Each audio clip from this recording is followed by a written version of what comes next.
نحمدہ ونصلی علی رسول الکریم اما بعد فاعوذ باللہ من الشیطان الرجیم بسم اللہ الرحمن الرحیم رب اشرح لی صدری ویسر لی امری واحلل عقدۃ من لسانی یفقہوا قولی رب یسر ولا تعسر وتمم بالخیر بک نستعین۔ السلام علیکم ورحمۃ اللہ وبرکاتہ۔ آج ہم لوگ جو ہے اس کے بارے میں سیکھیں گے۔ ہم لوگ ہمیشہ بولتے ہیں کہ یہ پڑھنا ان اللہ مع الصابرین، ہے نا، کہ ان اللہ، ان بے شک، اللہ اللہ، مع ساتھ ہے، الصابرین صبر کرنے والوں کے، ہے نا۔ یہ تو ہم جانتے ہیں کہ ان اللہ مع الصابرین، بے شک اللہ صبر کرنے والوں کے ساتھ ہے۔ اب اس صبر کے بارے میں کیا ہے؟ صبر کے بارے میں یہ ہے کہ صبر تین طرح کے ہیں۔ ہمیں پتہ ہونا چاہیے نا کہ اللہ کب ہمارے ساتھ ہوتے، ہے نا، اللہ کب ہمارے ساتھ، ہم کو پتہ چلنا چاہیے جب ہم صبر کرتے ہیں۔ کس پہ صبر کرتے ہیں؟ سب سے پہلے صبر الاطاعت، اللہ کی اطاعت کرنے میں جب ہم صبر کرتے ہیں نا، جیسے اگر کسی کو مسجد میں جا کے نماز پڑھنا دشوار ہے تو وہ اس پہ صبر کرے اور جا کے مسجد میں نماز پڑھے۔ اگر کسی کو جیسے روزہ رکھنا دشوار ہے تو وہ روزہ رکھے، اس پہ صبر کرے، روزہ رکھے اس پہ صبر کرے۔ کسی کو اگر جیسے اگر یہ رکھنا ہو، اعتکاف میں بیٹھنا دشوار ہوتا، وہ اعتکاف میں بیٹھے، اس پہ صبر کرے۔ جو اللہ کے لیے، یعنی جو اللہ نے فرمایا اس پہ، اللہ کی اطاعت کرنے پہ صبر کرے، ٹھیک ہے، صبر الاطاعت۔ اب دوسرا صبر المصیبہ، مصیبت پر صبر کرنا۔ جب ہم پہ مصیبت آتی ہے تو وہ جیسے ہمارے لیے ایک ایسا وقت ہوتا ہے جب اللہ تعالیٰ ہمارے ساتھ ہوتے ہیں، ہے نا۔ دیکھو جب ایگزام چلتا ہے تو ٹیچر خاموش رہتی ہے، حالانکہ ٹیچر ہمارے پاس سپروائزر کی طرح کھڑی رہتی ہے، لیکن وہ خاموش رہتی ہے، کچھ کہتی نہیں، کیونکہ ایگزام چل رہا ہے۔ اس طرح کے ایگزام، جیسے اگر ہم، ایک مثال ہے کہ اگر ہم جب تک کہ پڑھائی کر کے امتحان نہیں دیتے ہم کو ڈگری نہیں ملتی ہے نا۔ جیسے ڈگری، اگر تم بی کام کی ڈگری چاہیے اس لیول کی پڑھائی، ایم کام کی چاہیے اس لیول کی پڑھائی، اس سے اونچا چاہیے اس لیول کی پڑھائی، تو یہ اس پہ ڈیپینڈ کرتا ہے۔ اگر ہم کو جنت الفردوس چاہیے تب تو آزمائشیں بہت ہوگی، پھر جیسے نبیوں کی ہوئی، ہے نا۔ تو اس پہ ہم کو، ان مصیبت پر ہم کو صبر کرنا ہے۔ تو صبر المصیبہ، یہ نہیں واویلا کرنا ہے کہ ارے اللہ نے مجھے ہی ساری تکلیفیں دے دی، دیکھو ساری مشکلیں تو میرے ہی اوپر ہو گئی، ساری مصیبتیں تو مجھ سے تو میں ہی دو چار ہو رہی ہوں، میں تو ایسے، مجھے تو اللہ نے ایسے دیا، مجھے تو اللہ نے ایسا، اس طرح سے نہیں کرنا ہے، اس پہ صبر کرنا ہے کہ بے شک ان اللہ مع الصابرین، بے شک اللہ میرے ساتھ ہے نا، یہ یقین کے ساتھ پڑھنا ہے۔ تیسرا صبر عن المعاصی، صبر عن المعاصی کیا ہے؟ گناہوں سے رک جانا۔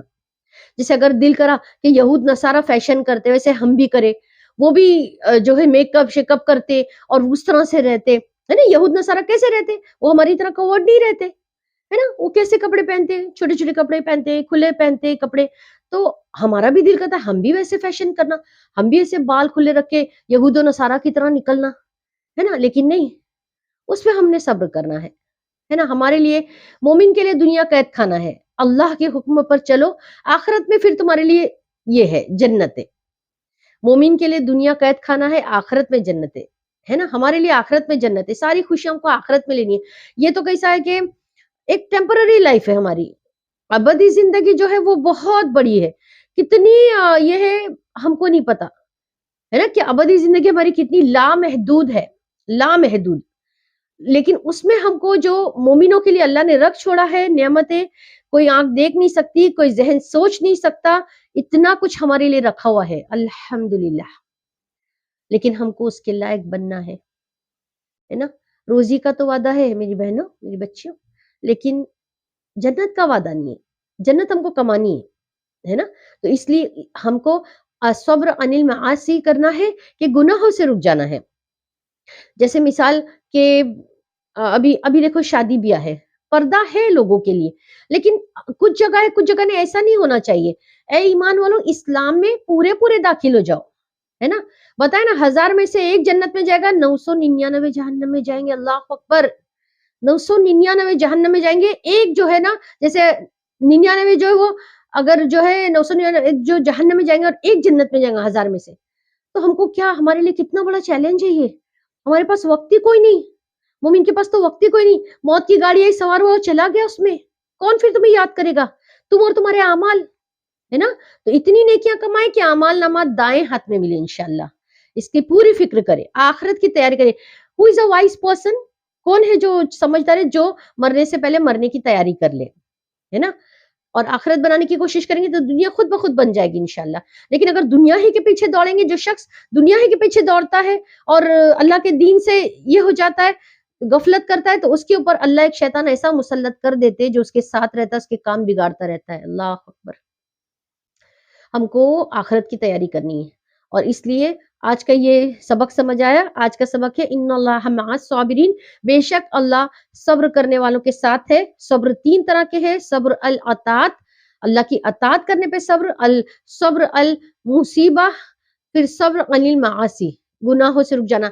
آج میں ایک بہت بڑی بات جو ہے بہت افسوس کے ساتھ کہنا چاہ رہی ہوں میں، کہ ہمارے معاشرے میں پردہ تو کرتے، برقع پہن کے نکلتے سب، لیکن گھر میں ننگا سر رہتے.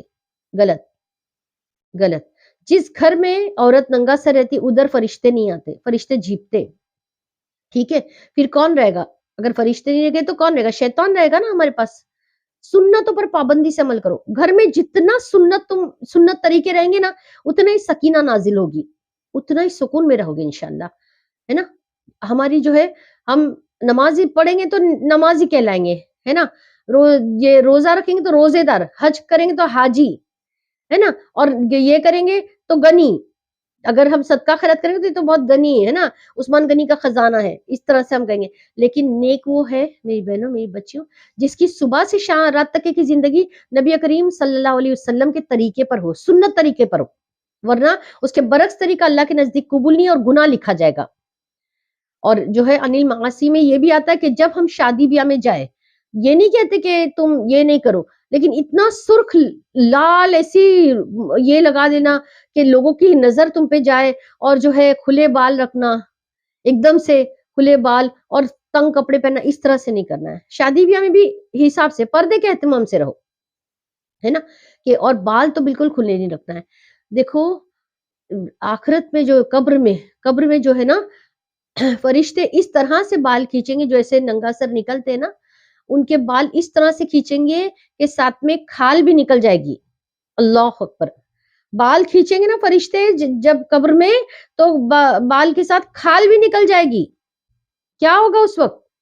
ذرا سی دیر کے لیے، ذرا سی دیر شادی میں ہم جاتے ہیں تو کھلے رکھتے، لیکن قبر میں فرشتے اس طرح سے بالوں سے ان عورتوں کو پکڑیں گے اور لٹکائیں گے کہ ان کی کھال بھی نکل جائے گی. اللہ اکبر. اللہ ہماری حفاظت کرے انشاءاللہ.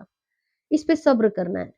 آخرت میں تو ایسا کہ جو عورتیں ہوں گی نا، وہ جنت کی حوروں سے زیادہ حسین ہوں گی، جو دنیا میں پرہیزگار ہوں گے وہ، ہے نا، کہ ان کے شوہر لوگ بولیں گے ہمارے کو حور نہیں چاہیے، ہم کو ہماری بیوی چاہیے. دنیا میں جو تھی وہ اتنی حسین ہو جائیں گی، بتائیں گے اللہ یہ حور ہے اور یہ تمہاری بیوی ہے، اب تم کو کون چاہیے؟ تو کہیں گے ہم کو ہماری بیوی چاہیے، کیونکہ اتنی حسین ہو جائے گی. جو پرہیزگاری کر کے عورت آخرت میں جائے گی نا، وہ حوروں سے زیادہ حسین ہوگی. سوچو، ہے نا. کچھ وقت ہے بس اس پہ صبر. اگر یہ آیت پہ ہمارا عمل ہے تو سمجھ جانا یہ تین چیزوں پہ ہم کو صبر کرنا ہے نا. اور جتنا ہو جائے ایک پریکٹسنگ مسلم بنو، جو سنے اس کو عمل میں لے لو، ورنہ نیکیاں کہاں سے ملے گی، ہے نا. جب ہم اطاعت کریں گے تو نیکی ملے گی نا، لکھی جائیں گی نیکیاں. قرآن مجید کثرت سے پڑھو، ایک ایک نیکی پہ، ایک ایک حرف پہ 10 نیکی. حدیث پاک کا مفہوم ہے، رسول اکرم صلی اللہ علیہ وسلم نے فرمایا کہ میں نہیں کہتا الف لام میم پہ 10 نیکی، میں کہتا ہوں الف پہ 10، لام پہ 10 اور میم پہ 10 ہے. تو نامہ عمل کیسے، نامہ عمل میں نیکیاں کہاں سے لائیں گے؟ اس وقت کرو نا، کوئی کام نہیں دے گا. اس وقت کرو نا، سنت طریقے پر عمل کرو. ایک ایک سنتوں پر 100 شہیدوں کا ثواب ہے. اسی لیے نبی کریم صلی اللہ علیہ وسلم نے فرمایا کہ سنتوں پر پابندی سے عمل کرو، اور جو ہے قرآن مجید کو مضبوطی سے پکڑو، کیونکہ یہ دو چیزیں سے تمہارے میزان کو بھریں گی انشاءاللہ، ہے نا. ہم جانتے ہیں، ہم کو پتا ہے کہ سنت طریقہ کیسا ہے، کیا ہے، لیکن اگر عمل نہیں کرو گے تو اس پہ نیکیاں کہاں سے آئیں گی؟ اللہ تعالیٰ کہنے سننے سے زیادہ عمل کی توفیق عطا فرمائے. وما علینا الا البلاغ وآخر الدعوانا الحمد للہ رب العالمین. سبحانک اللہم وبحمدک، اشہد ان لا الہ الا انت، استغفرک واتوب الیک.